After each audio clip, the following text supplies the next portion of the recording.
What is overfished ocean strategy? Well, this is a strategy that parallels blue ocean and red ocean strategy. Blue ocean strategy meaning that you expand into new or blue oceans where there is low competition. So you're in effect creating new markets for your product or value proposition. And red ocean is the traditional competitiveness that you find in existing markets. The overfished ocean strategy specifically focuses on limited resources that exist within any given competitive market.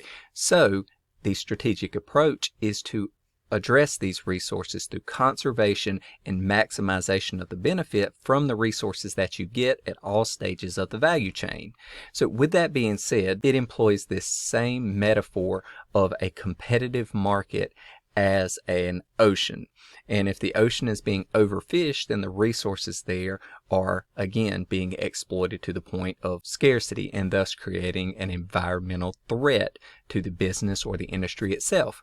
So overfished ocean strategy focuses on perhaps combining existing strategies with the purpose of things like reducing waste, improving user experience, so it requires, once again, less resources for the user experience, and then integrations to minimize the use of resources or to at least maximize the benefit received from the resources used.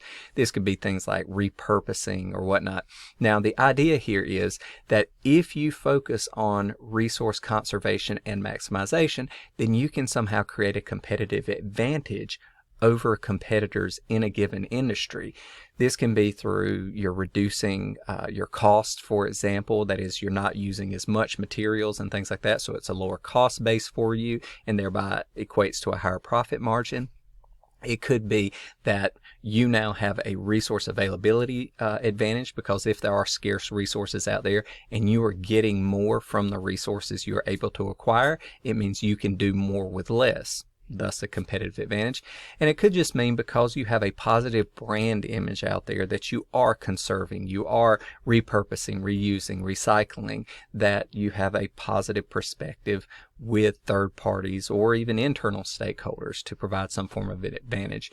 So this is the overfished ocean strategy and how it's used in conjunction with a growth base, or at least a stability or sustainment strategy.